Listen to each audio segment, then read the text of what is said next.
না, সেই জন্য চিনতে পারছি না। ও আচ্ছা আচ্ছা, আমিও ওকে আমি চিনতে পারছি না। সুখের পরশ হয়তো এসেছে আমার এলবিতে, অনেক আগে এসেছে।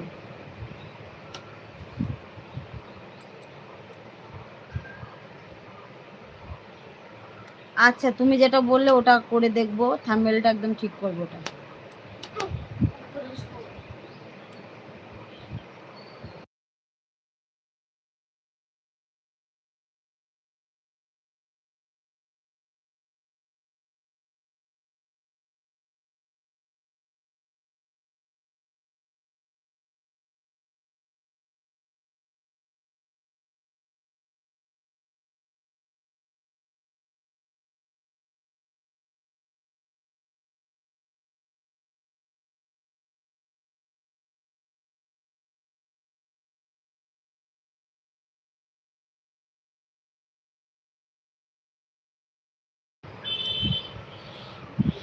দাদা ভাই আছে।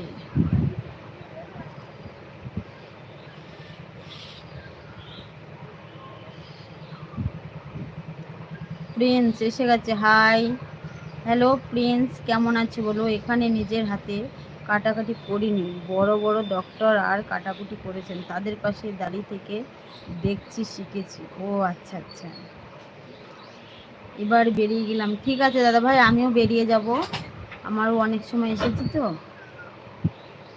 আমি এবার রেখে দেবো আরেকটু। প্রিন্স বলো, প্রিন্স কেমন আছো?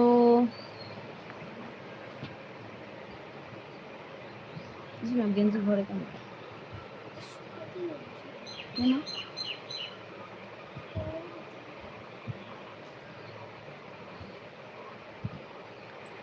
এই দেখো, প্রিয়াঙ্কা এসে গেছে। কেন চলে যাচ্ছ দাদা? বলো দাদা, এবার সাথী দি বলো। সাথী দি ভালো আছো? আমি ভালো আছি তো, তুমি কেমন আছো?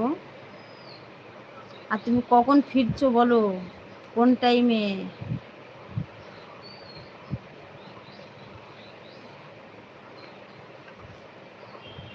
আমি শুধু তোমাকে বোকার মতন প্রশ্ন করি প্রিয়াঙ্কা, বুঝেছো? তুমি গেছো ওখানে, তোমার তো অনেকটা সেফটিতে থাকো, তাও আমি বলছি ভালোভাবে এসো, সাবধানে এসো। তোমার কত সেফটিতে তোমাদের নিয়ে আসে ওখান থেকে।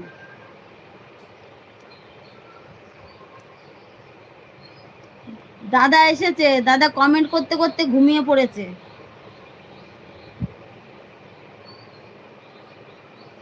আচ্ছা, রাত 9টায় দাদা 2-3টে কমেন্ট করতে করতে ঘুমিয়ে পড়েছে, তারপরে 1 ঘন্টার পরে এসে বলছে আমি কমেন্ট করতে করতে ঘুমিয়ে পড়েছিলাম।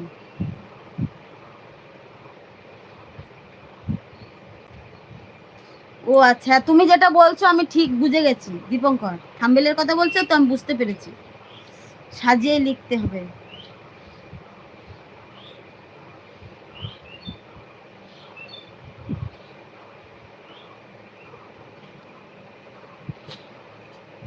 প্রিয়াঙ্কা বলছে না না, সাপলি কি করছিস তুই? না না, সাপলি বুঝতে পারি, এতেই যেন ভাবছি। ও আচ্ছা, সাবধানে পৌঁছাতে পারি, এটাই জানো ভাবছি। ও আচ্ছা আচ্ছা, এটা দিদি ভাইয়ের ভালোবাসা, এটা কি মাজারুল? আগে বলো, তুমি কি মাজারুল?